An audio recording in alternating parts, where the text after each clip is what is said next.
It's now that time for Thursday's edition of House Guest, 23 minutes after the hour of 10 a.m. in St. Lucia and the Eastern Caribbean. Just so you didn't know, it's the second day of May 2024. Here with me, as always, is our inspector in the person of Kimroy, Rene, officer in charge of Soufrere and Choiseul divisions. Good morning to you, sir. It's a pleasure to have you here yet again. And we know what it is with the excitement of jazz happening on a Sunday. It is fitting to have an outline of what the directives are for our motor vehicles. A wonderful good morning, Cabrina. Once again, thanks for having me here. Good morning to the listening public. It's always a pleasure to be here and to sensitize the public on what our plans are. I know it's exciting times for Soufrere. It's exciting times for St. Lucia. And it's exciting not only because of jazz, but we are preparing for a series of entertaining activities from now until, I would say, Choiseul, where almost on a monthly basis we'll be having some high-profile activities from jazz to Cricket World Cup. For those of you who are not aware, we are hosting a number of cricket matches here between May and June. And straight into that, we're going into Carnival, which is the nether highlight of our calendar of entertainment for the year. And shortly after Carnival, we go into Choiseul.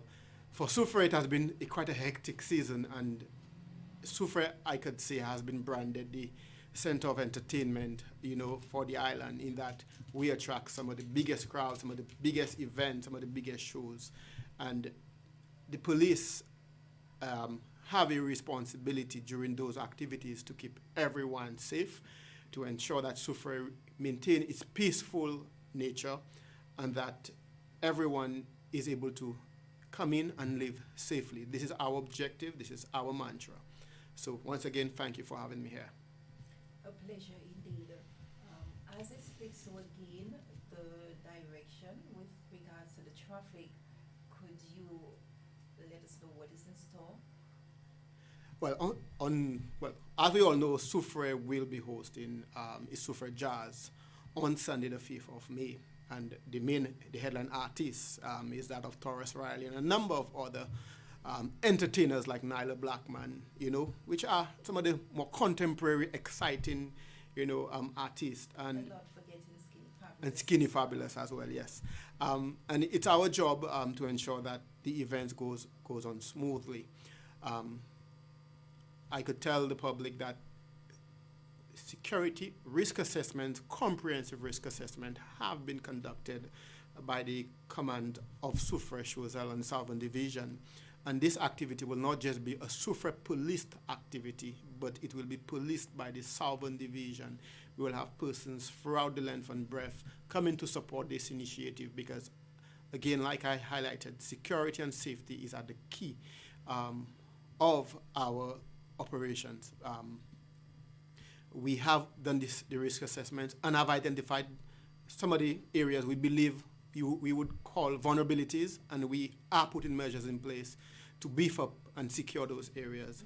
I could tell you that from a traffic perspective, we have a comprehensive traffic plan that would facilitate the smooth flow into the venue and exit.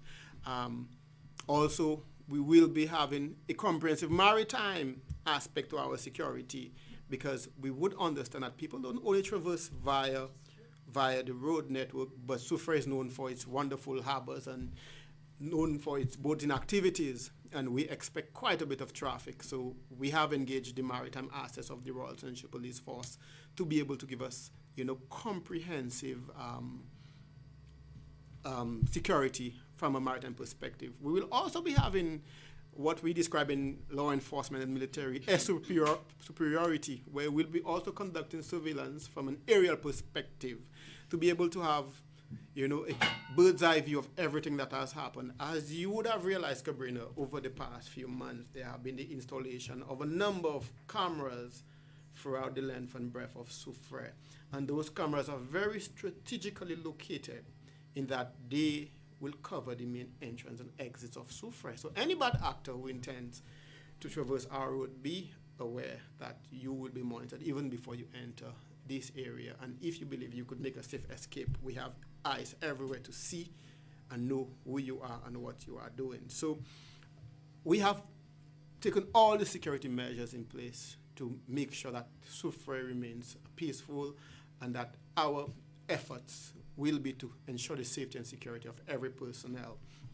From a traffic management perspective, we have put together a comprehensive traffic management plan. And, you know, one of the biggest challenges we've always had when hosting activities in Soufrere is parking.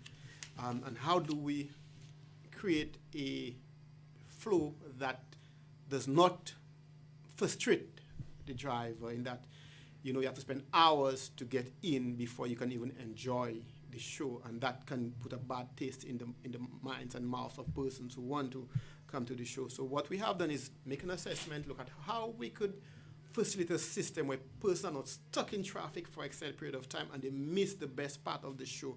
Or even when persons want to leave, some persons feel that because they want to get out of the traffic, they want to leave early, you know, and sometimes miss the best part of the show because of the hassle of going through the difficult traffic. So what we have done is put together a comprehensive traffic plan, and that is what our focus will be here right now. If it makes any sense at all, with the start period of 3 p.m., the advice would be for persons to get it a lot earlier to avoid again the congestion of what we will be witnessing. Yes. So again, it is our responsibility to put the relevant signs and police traffic officers in place early before the show starts, so that at the end of the day, by the time persons are at the gate, that it is just a smooth flow and that there is not too much delay. And really the intention of our traffic plan is to ensure the safe and smooth movement of vehicular traffic on our streets over the period of the activity, to ensure that traffic management plan is executed effectively and efficiently. So everyone knows that the event is being hosted at the Soufrere Mini Stadium, and primary access to the stadium would be either one through the Lower Palmis Fire Service entrance road, if you are coming from the southern end of Soufrere, and then via the Marcy Lapul New Development High Road if you are coming from the north. What we want is that a situation where traffic can flow smoothly and there is no major bottlenecks at different points. We understand some of our roadways are a bit narrow. We understand the challenges for parking. So as a result, the decision has been taken that we will not allow traffic to flow continuously from Palmis Road, from the fire service into Palmis Road and to continue to new development, and vice versa, from new development down to Palmis Road, because what you will have is you'll have people walking there trying to get into the event, you'll have vehicles, people trying to park, and vehicles trying to navigate, and what that could do is create bottlenecks. So what we have decided is to, at the entrance of the Factory Road and the Palmis Road, that road will be a one-way from the fire service heading north. So from the fire service heading in the direction of the Factory Road, traffic will only be allowed to head north towards the stadium and will not be allowed to enter beyond the primary school Factory Road junction. So the main entrance from there would be the fire service entrance.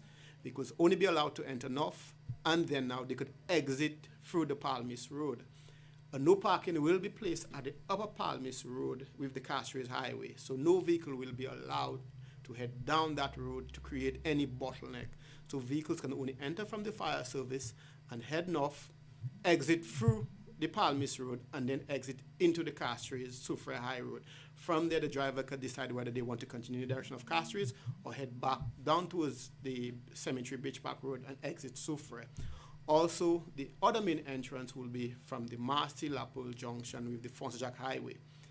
Vehicles would only be allowed to travel south from that road towards the mini stadium. At the northern end of the mini stadium with Apito Road, the concrete road, which is the northern end of the stadium, vehicles will not be allowed to head down to the Palmis Road, but there will be a no entry sign at that point at the entrance of the new development, Marcy Lapul Road with the Apito Road. So vehicles now will now be allowed to continue onto Apito Road and then now could exit through the back of Marcel Apple and then back onto the Fonse Jacques Road. Vehicles will not be allowed to continue in the opposite direction because what we want is a smooth flow of traffic where persons, there is no kind of bottleneck, there is no traffic jam in those areas. In order to facilitate parking, what we have also done is to allow for the fire service factory road for parking to be allowed on one side of the road. So that will allow persons to be able to park there and then walk to the event. So those persons who are early enough will be able to utilize parking in that area. Because it's a one-way, that will give us enough space for persons to be able to park and vehicles to flow continuing off. Okay, just a bit of a concern I have. What you just made mention of, is that best suited for persons coming out of the Fonse Jacques surrounding?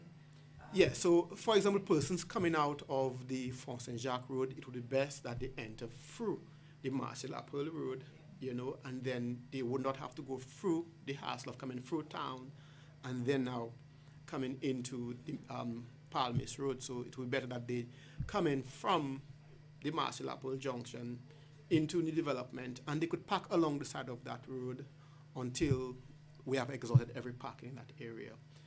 And that is quite an extensive stretch of road from, you know, the whole of Apito Road is a long stretch of road, and all that area will be allowed for parking. Vehicles coming from Castries or even persons coming from Viewfort can use the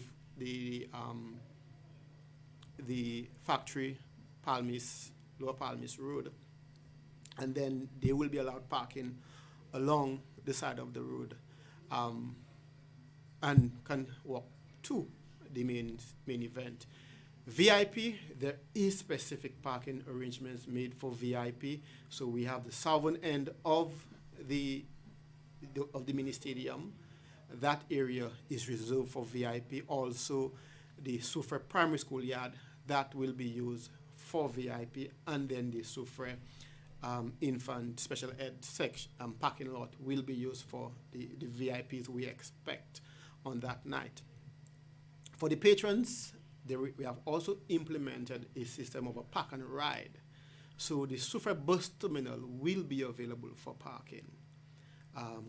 It will be used for parking, so persons can utilize the hospital parking lot. That area will be kept clear and can be utilized for parking, so that at the end of the day, persons can park their vehicle, take the shuttle, which will take them from the bus terminal to the stadium and back. There may be a small fee attached to that ride, but the convenience will significantly outweigh the headache of trying to navigate through traffic, you know, because that shuttle will have the freedom to be able to navigate through the traffic. Our officers will know who the shuttles are and will allow them to pass smoothly. So that will be our main entry, main exit areas. Even speaking to that in terms of the buses, I think it's identified with shuttles because Yes, it's a lot easier yes. for everybody. Everybody will be given their relevant passes, so the shuttles will have their passes, the VIP persons will have their VIP passes, so we can identify who is supposed to be there and who is not supposed to be there. And I could tell you, there will be a very high police presence. So anybody who believes they could violate the traffic rules, we will have ticket books also. So we don't want anybody to have any sad taste, so don't try to go against our rules, or else we will be forced to enforce the rules that we are supposed to. Areas, no entry. There will be, like I said, there will be no entry beyond the Palmis Factory Road into the mini stadium. Only persons with the relevant accreditations and passes, like the VIP, production, law enforcement, emergency personnel, those are the only vehicles that will be allowed into or beyond that area. Also, there will be no entry at the Palmis Road coming into the factory road. So vehicles coming from Castries cannot turn into the Palmis Road, but they will be directed to go into the Beach Park Cemetery Road and in the Fire Service Road, so that there is a smooth flow. We are asking everybody just to follow the directions, follow the flow of traffic. So at the end of the day, we have no headache, no bottleneck.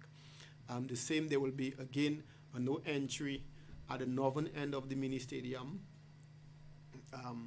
At the mini stadium, at the intersection of New Development Road and Apito Road, no vehicle will be allowed to continue south towards the mini stadium, but persons will be stopped, and then from there they could continue onto Apito Road and then to that road to the back of Marcy and exit back onto Marcy La Pearl, Fonsac High Road.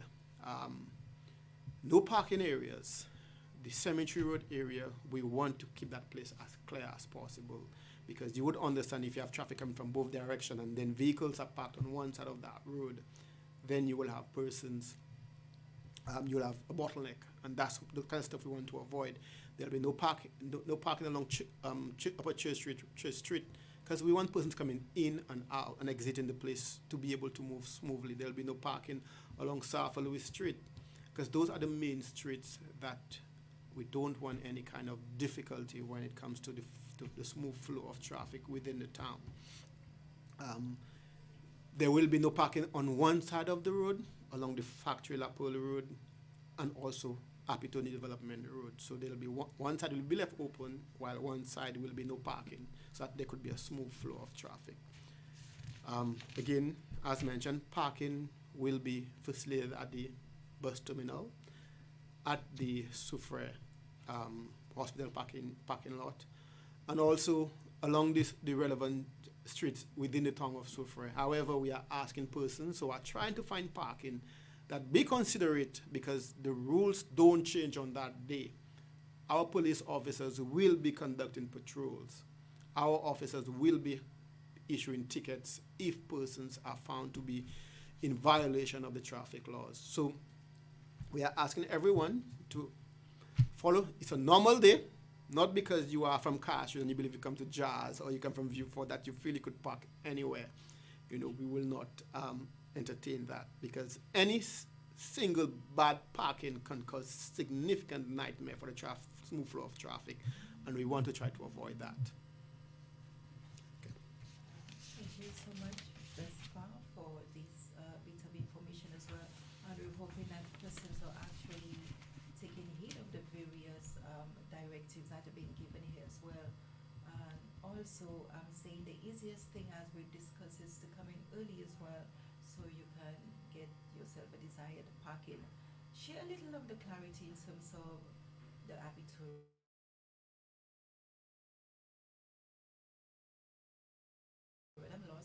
Well, this is Apito used to live. I think he was one of the first persons who used to live the northern end of the mini stadium.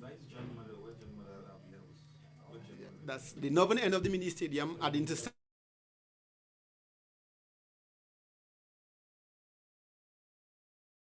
of. Yes. Dusty roads before. Yes. It used to be dusty roads, but now it's properly concrete. So the Apito Road, I think, is more everybody knows Apito Road. It's that stretch of concrete road from the northern end of the mini stadium all the way to the eastern end of the development. And that road is large enough to accommodate enough vehicles to be able to park on one side and for there to be a smooth flow of traffic. Okay. In your discussion, you mentioned clearance from Cemetery Road. Yes. I want to think the hospital road to an extent should be cleared as well, because sometimes Yes. you have to leave room for emergencies. Definitely, and that is something that is of concern to us, that is discussions we've been having with the fire service. A lot of our roads are pretty small in Soufrere, and people believe that because they live a particular area, that their car is supposed to be parked directly outside their house. But we have to factor that we have fire appliances in case of an emergency. If that fire appliance cannot reach your house and your car will be burnt. So we are asking persons that be considerate when they are parking. Make an assessment. Is that road large enough to facilitate the smooth flow of traffic, and also to facilitate the flow of emergency vehicles? A fire truck needs to be able to pass to get to a fire, right? And two things would happen. Either the house don't get the relevant attention because the fire service cannot access, or the fire trucks are pretty big, so they could just damage your vehicle in an attempt to get or control that fire. So we are asking persons when they are considering parking and finding a parking. I know it will be difficult. I know one thing about St. Lucians, we like convenience. So the shortest route to our destination, we try to get a parking there. But when you try to get to wherever you're going, make sure that you are thinking of emergency personnel, a quick entry and exit, that you are not causing obstruction, that you are allowing the smooth flow of traffic. So I employ everybody to take that into consideration. Meanwhile, let us reach out to our online viewers as well. We have Rufus Andre. Good morning, Soufrere. Blessings to all, especially Mr. Rene. We have Hope Bowen. Hi, Mr. Rene. Nice to have you. Oh, you're getting all the love. We have Nestor. Good morning to you as well, sir. Thank you so much for that. Joining is Lencia, Joe-Philippe, Elton Alexander. Elton also did say, always on point, officer. So again, thank you so much for being locked and sending in, your greetings. It is very much appreciated as well. We're also asking persons as much as possible, whatever concerns, queries you may have, feel free. Here is that opportunity. Anything that you're unclear about, the inspector is right here to answer if you may have grievances as well, like he made mention of not wanting to threaten you, but then checks will be done to an extent if you find yourself on the wrong side of things. For sure, we do not want you missing out on that grand spectacle. Definitely. I want to thank everyone for the good wishes. Let me say good day to Tempengs. It's been a while, Tempengs. How are you doing? Again, as intimated earlier, we have done a comprehensive risk and threat assessment of the activity. We understand where the limitations are, and we have put measures in place to support those limitations. The activity is not one being policed just by the Soufrere police. We are getting the assistance of the entire Southern Division from as far as Mikud, including the SSU and our special tactical teams in the South, who will be supporting this event. We will be conducting searches at the gate so that make sure anybody who is thinking of carrying any dangerous weapon, you will be arrested. I have a beautiful cell with enough space to hold enough persons for the night, and I'm also in charge of the Choiseul police station, which offers me additional space for anybody who wishes to spend 72 hours in my care. I am happy to, support them in that regard. But I could tell you there will be quite a bit of police presence. Our security responsibility is not just the patrons at the event, but we will be conducting robust patrols outside of the event. We will be going through the different areas where we believe there will be persons, bad actors, who believe they could capitalize on the opportunity. We will have our patrol teams there. And for me, security is always important for me. It's one of the most important things for me, in that I want whenever somebody comes to Soufrere, that they could say that they came there, they had fun, and they left, and that they did not go through any of the negative actions that we have seen happen in different places.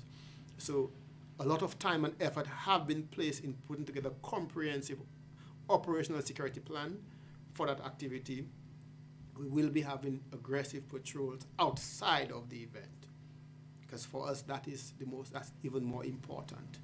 Because at the main event, we will have security personnel doing searches. We will be having officers there scanning and looking out for persons, but we will be doing robust patrols on the outskirts, the areas, persons who believe that they could use the opportunity to break into people's vehicle or wait for them when they're leaving the show to rob them. We will be having police officers, and we will be having unmarked police officers. So you may just try to rob an unmarked police officer or one who's not in uniform, and then that may not turn out too well for you. Right? So we are asking everybody to make sure that they are on the best behavior. If not, we will get you on your best behavior on that day. Thank you so much for that. I was about to ask you, especially again, you find with events of that magnitude, there would always be criminal activities, and they believe this is the best time vehicles are parked unsupervised or unwatched of course, would they believe that's the case and they would try to conduct all mischief whatsoever. So I'm happy that there will be heavy police presence and even on rotation if that is possible as well. You made mention of the maritime. I'm a bit curious because sometimes you may want to get away from the traffic flow. And here's what I will just vessel. You have your pleasure craft and whatnot that you'd want to really travel on the waters as well. What is being put in place in terms of disembarked, embarked, and whatnot for those persons? Because you specifically mentioned in terms of the shuttle, but then what's about those persons via the pleasure craft? From the information with the organizers, I have been informed that there are about 10 vessel operators from Soufrere who will be providing that assistance in terms of transportation from the north to Soufrere.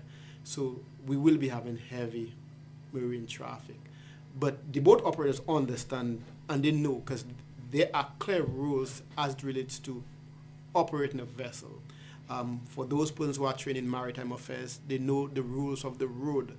And that is specific to maritime traffic. The do's and don'ts, of maritime operations. So, for example, and I see it happening a lot in Soufrere, and it's something that we will be clamping on, is persons know that when they are operating within a bay or a port, that they are not supposed to be operating that vessel at high speed. But some people feel that they could just fly from Barons Drive to the beach park at high speed. I saw that yesterday. Right? And this is areas where you have persons who may be snorkeling, persons who may be swimming. You hear persons who are kayaking, and if you are driving at such a high speed in a bay, then you guarantee at some point to get involved in an accident. True. And we had one just a few days ago in Barons Drive where a vessel ran into a vessel that was berthed at Barons Drive. And again, it begs the question, what exactly caused that boat operator to be able to run into a vessel? Not that both vessels traveling at high speed, one was stationary. So somebody was not doing what he or she was supposed to be doing. And he now has to factor how he will cover the cost of the repairs of a very expensive vessel.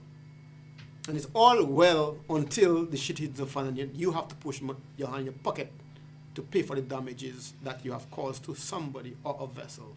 So the maritime operator, boat operators need to understand that. Also, Soufrere is a tourism destination. We don't want any negative reputation that, we cause the death of a tourist, whether it's black or white, because of irresponsible behavior by our boat operators. That could have some really negative implications for our survival as a country. And for those boat operators, because most of them engage in taxi services to the foreigners, and that's how they earn their bread. So it is important that they understand that, hey, if you're going to do it responsibly. We all did the training for the boat captain license and they know what the rules of the road are. However, for that to be enforced, we have solicited the assistance of the Coast Guard, who will be on ground, and I could tell you the Coast Guard have some very fast and powerful vessels. And the Coast Guard has quite a bit of space both at the yard in Viewfort and in Castries, and anybody who's in violation of those laws, that vessel will be impounded, and you will be faced with the consequences. It will impact you in two ways. One, you'll be charged for driving the vessel dangerously, and secondly, you will lose the opportunity to make $1. And we don't want to be the ones causing persons to lose their money, but they themselves have to be responsible and do what they're supposed to do and be responsible boat operators. I'm sure you're aware that we have cameras at the waterfront, and those cameras are very powerful, and they're not only for the road, they're for the waters also. So we could always review a tape at any point in time and see which vessel was operating recklessly or dangerously at that time, and then now do what we have to do in relation to that vessel operator. So I'm just asking everyone to make sure that they do what they're supposed to do, be responsible. Let's have a fantastic event. let us make a name for Soufrere as one of the best entertainment venue on the island. Thank you so much for that, Inspector. On that note, this is where we switch a little in terms of other police affairs.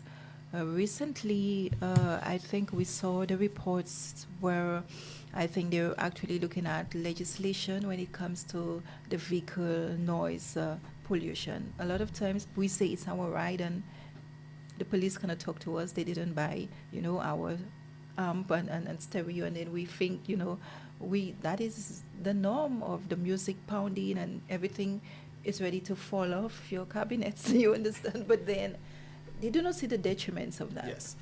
And I welcome that, Cabrina.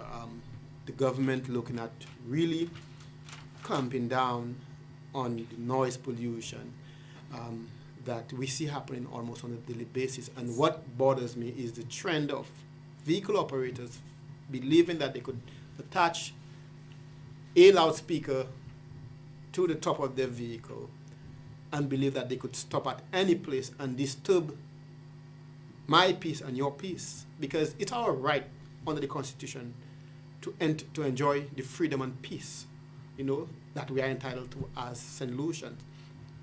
And somebody's music is not supposed to invade your private space, right? So there is draft legislation. We are looking forward to the full enactment of those legislation where persons will be held accountable. Albeit that at this point, those persons with the loudspeakers on those are committing an offense, because Section 550 gives clear directives on loudspeaker. Anybody who wants to play a loudspeaker in a public place must apply through the office of the Commissioner of Police, and anybody playing amplified music without the relevant permission from the Commissioner is committing an offense. Those speakers on the vehicle are not part of the vehicle. Those are modification to the vehicle. Mm-hmm. And you are now placing a loudspeaker and disturbing the peace, right? Also, and what I am saying is the kind of music that is being played where there is no censoring of the content and, all kind of vulgarity and all kind of indecency. The indecent music are played there. It's an offense under the criminal code that anybody who plays or distributes that kind of music of a sexual nature or anything is an offense. So those persons are committing multiple offenses. And I believe it's time that the police force sends out a clear message to every single person that, hey, this will not be tolerated. This cannot be tolerated. It can't continue. So as much as I welcome the draft legislation for the noise pollution, I believe we need to begin to act now. We need to begin to seize those loudspeakers and hold those persons accountable for disturbing your peace. Just imagine you at your house, you're about to fall asleep at 10 or 11 or midnight, and some guy from nowhere just pass on the highway, just, blast that music at full, not factoring that your son, your daughter has to go to school tomorrow, or you have worked a long shift and you have to wake up early in the morning and you need your space, So it's people being inconsiderate. There is no need for anybody to be playing the music so loudly. Your music is supposed to be for yourself, for your entertainment in your vehicle. Keep your music to yourself. Yes, if you organize a car show or song clash, go to wherever location and play your music. You have a right for that. But don't believe that on a daily basis you could just drive past around the place with your loudspeaker, believing that you have the authorization. The criminal code is clear. And I believe it's time that we begin to enforce those laws and impound some of those vehicles, and keep them in our custody until persons understand that this cannot be continued in this country. Definitely, and I agree where examples need to be made for other persons to follow suit as well. We have someone saying the scooters are more dangerous than the music. Yes, and that is one of the concerns for us. And for some reason, Soufrere seem to have a proliferation of those scooters all of a sudden, and this is something that we are beginning to specifically target, those kind of activities, those persons operating those scooters, no helmet, some of them are not insured, and they do some of the most reckless things on the highway.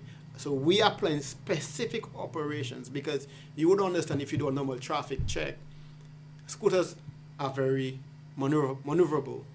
So they will spot the traffic check from a distance and be able to avoid, being intercepted. So we are going to have specific operations in the next few months which are targeted at those scooters. And I could tell you we are going to take all of them and we're going to send them to the police pound. If they have to rot, but we are not going to tolerate. Because what we have observed that a lot of young persons use those scooters to engage in other criminality too. They use it to do surveillance. They use it to move from point A to point B, robberies, stuff of that nature. And we have observed that, and as a result, I'm sure you guys would have been aware of the police engagement of a scooter operator in the Forbenier area, and what the outcome was. Because we take those things seriously. We will not allow persons to believe that they could get away with petty criminality. If we don't deal with the little things, then we will lose control and not be able to deal with the big things, like is happening in Vieux-Fort and some other parts of the island. So we have to deal with the little things and deal with them now, so that it don't escalate into a bigger thing. Which is true. And even speaking to the scooter, what I've observed as well, a lot of the persons use that as it's a mode of transport, but then what they're doing in terms of picking up children at the infant level and the preschoolers, I think it's a hazard. Yeah, a scooter is a motor vehicle, and there's no doubt about that. I mean, if you go to some of the French territories or the European territories, scooters are very popular because it helps the traffic management, it helps traffic flow, areas where there is traffic and parking challenges. A scooter is a useful tool, but it's the way we are using it here and some of the things we are doing with them, that is what is causing the problem. And a scooter is supposed to be insured and registered like every other vehicle. So that at the end of the day, if you run into somebody's child or you run into somebody's vehicle, that your insurance is able to cover the damages and impact that you cause. But what we see is persons believe they could just get a scooter and ride without any proper documentation, without following the rules of the road, and believe that it's okay. It's not okay, and it's something that we are going to target specifically, to deal with. Not just the documentation, but even hazard in terms of not being presented with the headgear needed, in terms of a bad encounter, that you would have protected yourself and your occupant. Definitely. And I agree. I sometimes I see scooters with 2 free school children on them. Yes. And you ask yourself, For me, I say, but what is the police doing, when you see those things, for sure? No, we do. We try our best. Like I said, we haven't made, but we are going to have specific operations. Because you would see there has been an increase in the police traffic checks and those operations. We almost on a daily basis engage in traffic checks.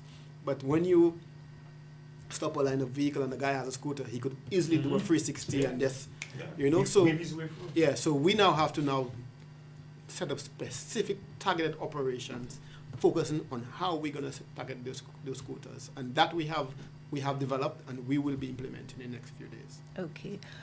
Not giving the numbers, but our last discussion, you made mention of a police operation and having to go to various individuals. Has that been successful? Were you able to curb down on any illicit behavior, drugs and whatnot? I could tell you we have recovered a few firearms. Yeah. We have also, I could tell you during the month of February and March, we did see an increase in some tourist-related crimes where persons were targeting tourists, robbing them of their cell phones and other valuables, at specific areas. And that, during our analysis, we observe who, the where's, the when, and specific operations were set up. And since some persons were detained, we have had none of those robberies in recent times. So it clearly shows that when you conduct proper analysis and you use the data before you, you are able to target the exact perpetrators of those crimes. And it is something that we intend on increasing as the year goes by. Our job is to work in partnership with all our stakeholders, and I don't know, a few weeks ago, we did receive, some assistance with our tools from the Sugar Beach, where we were happy to receive a drone from them. All that will complement our work and will be able to provide us with that operational capacity to be able to target, and what we would describe as force multipliers. Tools like that help do the work that you would need 2 or 3 officers to do. If you use it properly, it could act as a force multiplier and give you a greater coverage, a greater understanding of what is happening, and then now you could have specific targeted operations that would help, intercept those bad actors within our area. Thank you. Could you speak to us in terms of, the policing, I think, new development? There was that policing initiative, community watch, if you want to call it that, with the police. How has that been to date? Could you repeat the question? In terms of community policing, Yes. or even a neighborhood watch was set up. In the past, there would have been a lot of burglaries. Yes. And again, with such events that are coming on stream, it is something sometimes that we can't run away from. So will there be a lot of policing in different neighborhoods, particularly maybe the new development area, the Forbigny area, areas of high alert, you think? Yes. For me, what is important is building the relationship, building the partnership. We all know who are the people who are not supposed to be at certain places at certain times, and we all know who the strangers are. And it's important that we continue building the relationship with the community, where if the community observe somebody who is not from an area and is not usually there, that they have that access to the police. And that is what we try to build on every day. Create an access, that availability, that you inform us, and that it's our job now to respond. You could call 1,000,000 times. This is our job. It's our job to respond. And this is the culture I am trying to incorporate in the minds and heart of the officer. Your job is to respond, irrespective of how many times you get called. You are on the government's time. So it's your job. So this is the kind of relationship we want to build. That, hey, we know of them. They come from Vieux-Fort. They come from Castries. Yes, we do. And they are with us. The question is, do you know them? Do you know why they're here? Maybe things are too hot in Castries or Vieux-Fort, so they are seeking refuge in somewhere where they believe they are not known, And old habits I had, criminals will engage in their habits no matter where they are. So they will come in your area. They will begin to observe. They will begin to, the same way the police do surveillance, they will do surveillance too. They will see what are the weaknesses of your community. What are they, where are the vulnerabilities? Who is vulnerable? How they could target them? When they could target them? So it is our job as citizens to work collaboratively with the police. And I would refer to what we call in policing as the Pillion principle, which is Robert Peel, that the understanding that the public is the police and the police is the public. And that if we are able to understand that and we are able to collaborate, both the public and the police, then now we could ensure greater safety for everyone.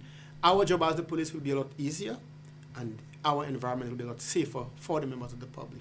So we need to build that relationship. And I know one of the things that a lot of persons question is the confidence that the police will not disclose the information. And this is something that, I don't tolerate. That if information is given to a member of the public by the police, that this information remain confidential. It remains, stay within the heart and mind of that officer who has been informed, and that it not reach out there. So a lot comes down to training of police officers in terms of how to manage information. Because, sometimes, and that's the challenge of living in a small society. some of us don't understand how to manage information, and we don't know who knows who or who is connected to who. So you get some information and you believe you could discuss with somebody, you believe that person is okay, or that person is somebody you trust, or your partner, or some relative. You just mentioned, hey, we had an operation last night, we went at a location, and then you give a little too much detail in the process, thinking that this person that you're speaking to is somebody that you could trust, but that person also has somebody, he or she, believe that he or she can talk to, and then that's where you lose control of that information. From the time you put it out there, you have no control of it. I could tell you, you would be surprised how information can go out there with inadvertently. And I could give you an example. An officer was off. He works in a particular department. He was on the field playing soccer with his friends, right? Playing soccer, and then he gets a call informing that, hey, we have an operation tonight, so be prepared for whatever time. So he told the guys, hey guys, I have to leave. Work just called me. I'm working tonight. And that was it. Somebody who was there was connected to the target, knowing where that officer worked, what department that officer worked, contacted the target and say, hey, watch yourself. Those fellas are going out tonight. So if you have anything doing, be careful, those guys are out. That person did not know who the target was, he did not know where, but the fact that the officer works at a particular department and that officer job has a particular role, that person felt the need to contact the target, who is his friend, and say, hey, yo, watch yourself. Those guys are going out tonight. So if you're doing anything, look out for those guys. So somebody now, that target now would go and say, and tell somebody else, the police going out tonight, man. I get a call there. Right? And that other person would feel that it's the police who informed the target that they're coming, but it just happened that that information was not managed properly, that it created the opportunity for the target to know that the police are going out tonight. So again, there are so many different little things that could cause, information to be mismanaged, and training is important when it comes to management of information. So that is something that we have to train our officers how to manage information.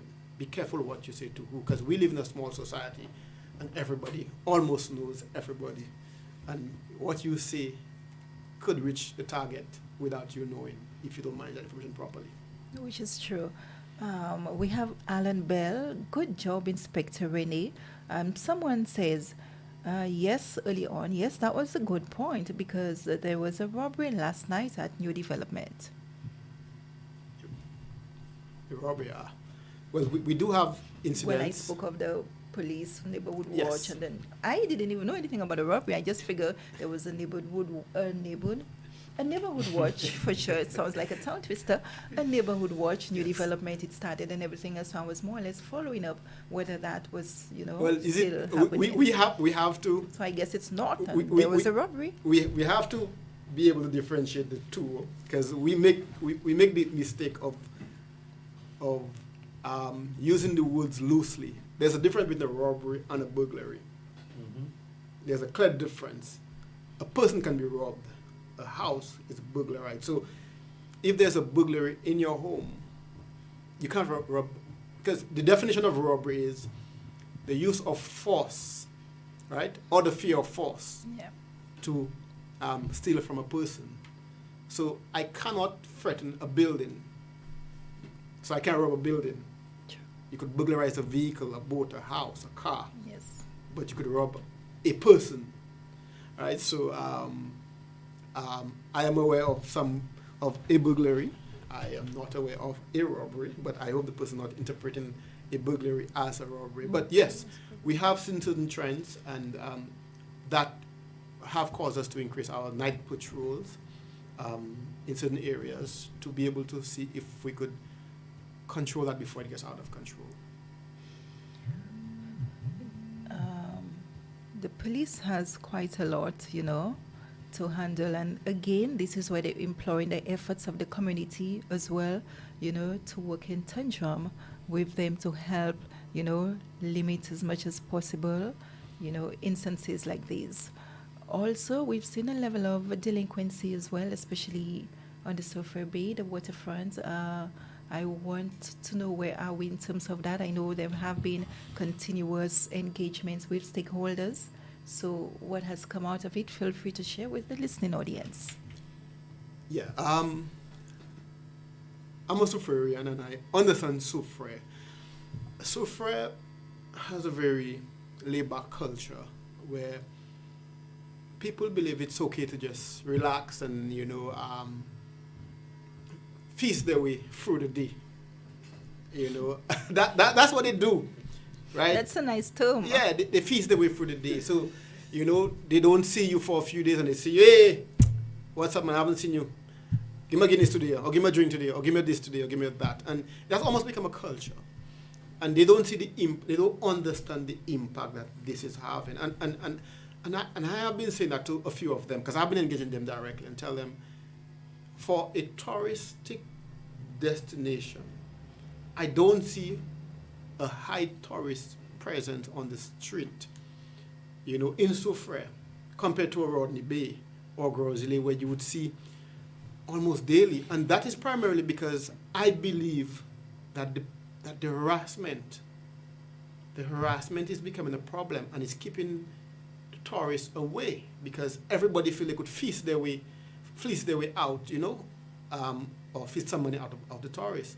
Even some of the mentally challenged persons that we have, that is becoming quite a nuisance. And I could tell you almost on a daily basis, the police have had to transport those persons to the wellness center, but unfortunately within a few days, they're back on our streets. That's what I'm saying. Why did they come back? Because the institution cannot keep them for too long.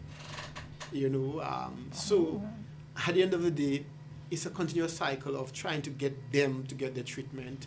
The family need to play a more critical role, in providing the support for those persons, because it appears if it's a policing matter. It's not just a policing matter, because it's a mental health issue. It's a drug addiction issue. Our job is to enforce the law. But then now, what can we do? We do pick them up.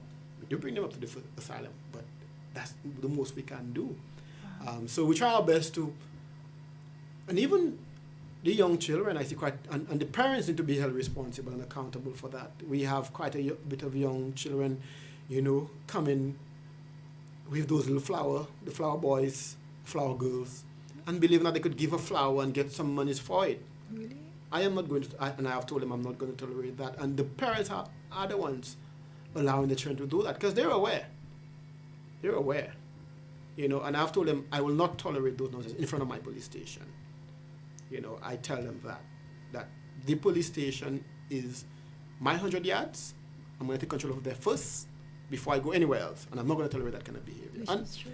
I try to have that discussion every day, with the relevant parties. Even the attitude and mentality that they could walk on the jetty as they please and nobody can stop them. The adults, and say that the jetty is the property of Soufrireans. The Soufrere jetty is a port of entry, an official port of entry.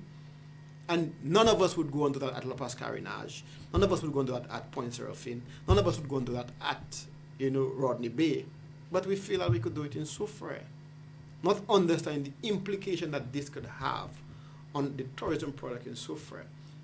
The harassment, if there are continuous complaints, the tour operators will not come there. And at the end of the day, the restaurants, the bus operators, the taxi drivers, the boat operators will not make them money. So we have to understand that there are rules. And too much to the point that they want to challenge the officers who man those facilities. And this is disrespectful. And this is a criminal offense. And I'm not going to take those things lightly. People need to understand that You can't just go to the airport and say, I want to go onto the tarmac or enter through a controlled area. The port is a controlled area. It's an official port. If we don't control it, it opens us up for certain vulnerabilities and risk. A terrorist could come and just go to any boat there and just, shoot somebody or shoot a group of persons or place a bomb on a vessel there. There need to be controls. So people need to understand that and understand it will not be tolerated and that they are violating the law, and they will be held accountable if they cannot change their attitude. Thank you for that as well. Looks like we're going to be here for some time. Two concerns. You spoke of I don't want to call them vagrants for sure, the less fortunate mentally challenged or mentally challenged, if we were to speak. What is there for them? I mean, given the big day, we see a lot of them drag themselves up to the stadium where all those big activities are happening and feast themselves for things, for sure.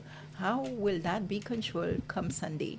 Well, our job is to enforce the law, and harassment and begging for arms is an offense. And our officers will be there. Because they all will be headed that it's direction. our job. Like I told you, we have enough space.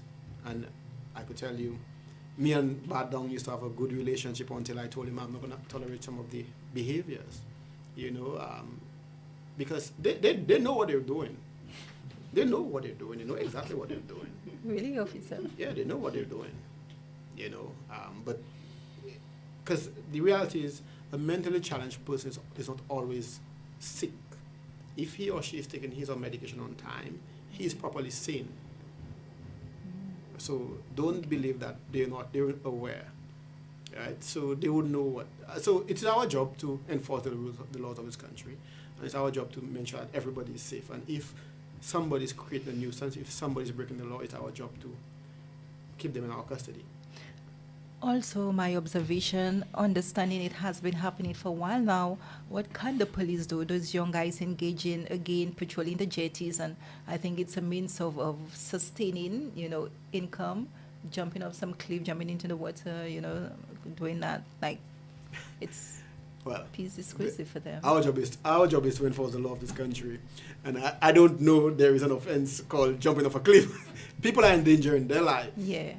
And they need to factor that. Right? That, they need to factor that they are endangering their lives and that, they put themselves at significant risk when they're doing that. The parents need to be held accountable for those activities. Allowing the children to be roaming freely, unaccounted for, and engaging in such practices. And that's where proper parenting comes in place.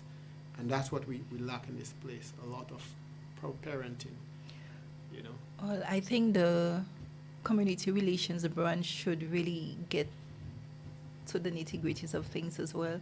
If, again, most of these problems we see coming from the home, so the parents definitely need to have involved. I could tell you that there is seminars. It's not just a community relation effort. There's significant efforts being done along with social services and probations department to try to see how best we can meet with those children, meet with those parents, and how we could alleviate some of the problems that we face with those delinquents.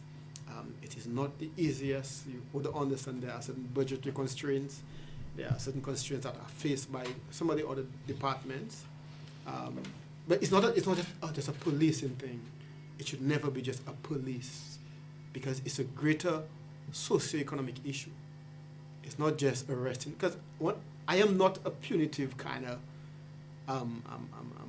person. I don't believe that it's about punishment all the time. I believe it's about collaboration. It's about trying to desocialize people into certain habits. Because sometimes to them it's normal, because that's what they grew up doing. For you, it may look abnormal, but to them, it's normal. A child growing up in the ghetto and selling drugs is normal because that's what he or she grew up, seeing and hearing every single day. So it's about, removing that socialization from him or her and taking him out of that environment, making him understand that there's more to that, to life, than just selling drugs or robbing persons to survive. So it's it's a comprehensive approach that must be taken for us to deal with those issues. Definitely. That comment killed me to an extent. Burglary drove me out of Soufrere. Still love the place though. Elton says, begging is not against the law, harassment is. But at what point does begging become harassment to the point where the police has to get involved? I could tell Elton begging for arms is an offense under the criminal code. Really? Yes, it is. Okay. We have Richardson. Elton begging is unlawful. The Criminal Code of St. Lucia describes it as begging For alms. alms, Yes. And we have, oh, he said, oh, wow, I didn't know that. Thanks. And never too old to learn. Was somebody just going to sell tickets outside? Scalping? Yeah. Well, it's an offense. It's an offense. The question is, how do they get the tickets? That's the more important, the bigger question, the bigger issue. Buy it for price and sell it Right for for price, yeah. It's so. I would say it's convenience to an extent if you have not purchased your ticket and the line is tedious and I have done that as well, and then you're getting it. I have, for sure, being honest. You just Are you confessing on a live that you are? No, it saves the hassle for sure. Yeah. Well, I mean, I understand, but it must be done in a controlled way. We should never try to extort money out of the public, because some people will try to extort the money out of you, knowing that, yes, there is the inconvenience of trying to take the long line, so they'll try to double the price. I call it extortion. You call it scalping, I call it extortion. Okay. 24 minutes after the hour, interestingly, we've had a few discussions, questions, concerns, and just greetings from persons which we deeply appreciate. We continue the discussion with what we've seen in the past as well, and I know I've had police officers here, and we've had the discussion where it has hurt the hearts to see the parents and the children when it comes to gambling. The problem still continues? I could say I don't see the prevalence like in the past, and our officers doing our patrols, if we do see it, we will stop it. Because those activities always have the possibility of escalating to something violent at some point. And gambling is an offense, although there are a certain level of legal gambling, but it still remains, the ordinary gambling is still an offense, and persons can be charged for that. Some people see it as a form of entertainment, but again, it's an offense on the criminal code, and we employ persons to try to desist from such activities, because I could recall a number of instances where gambling have turned violent because persons felt that they would be robbed or something did not work in their favor, and then they draw a knife, draw a stone, draw a bottle, and that can now escalate into violence and possibly loss of life. So it is something that during our patrols we focus also on. I could tell you I would love for us to have a lot more patrols.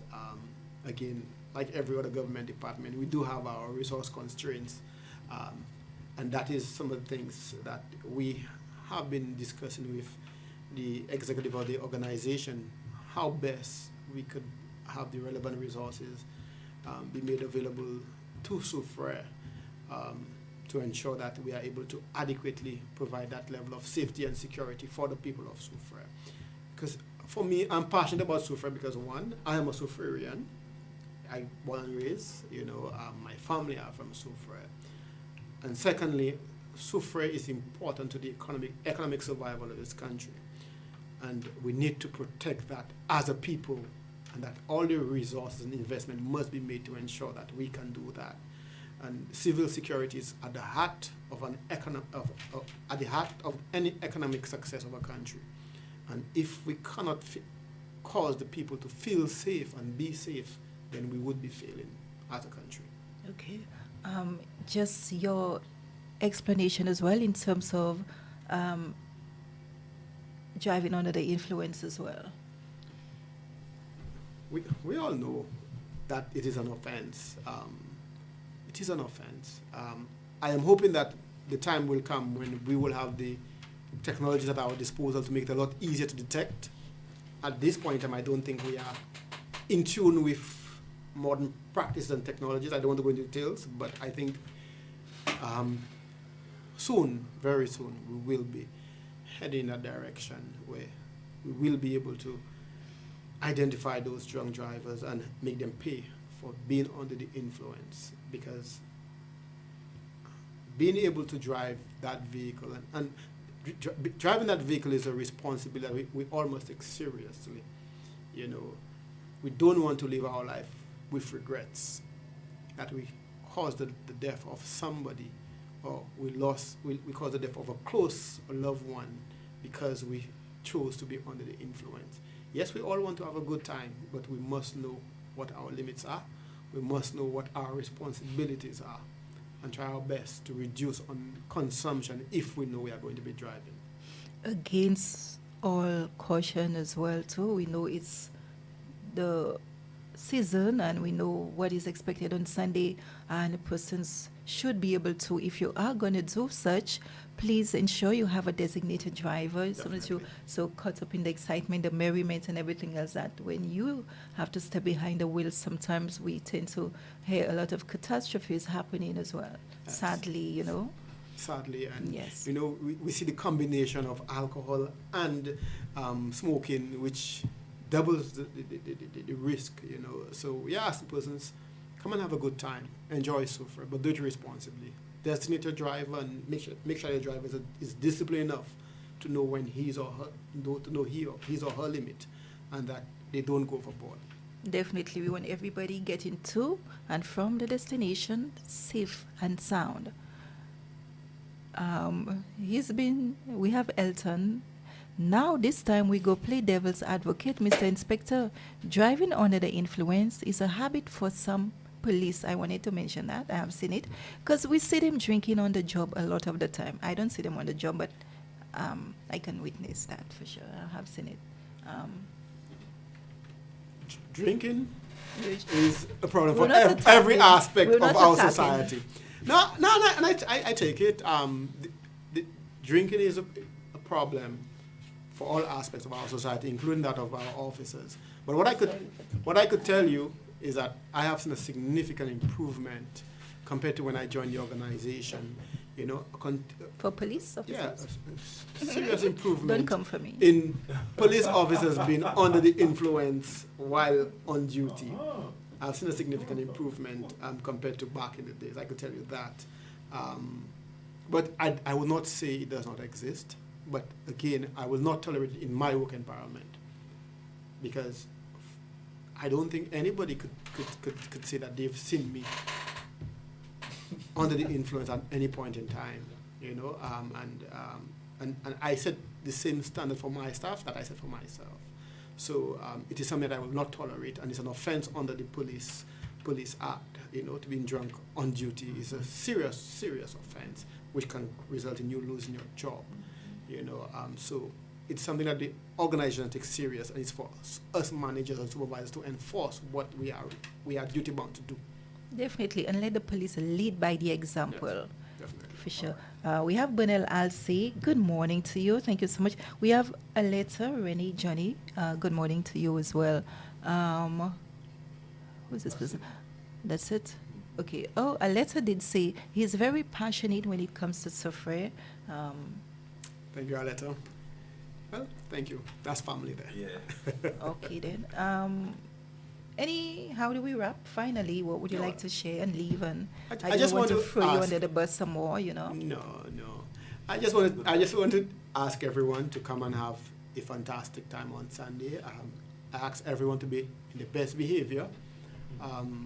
Soufrere is somewhere, an area where everybody comes and enjoys the time there, and we want to keep it that way. And for those persons who believe that they can create problems, we will be doing what we have to do to ensure that it does not happen. You know, we want to assure the public to come have a fantastic time.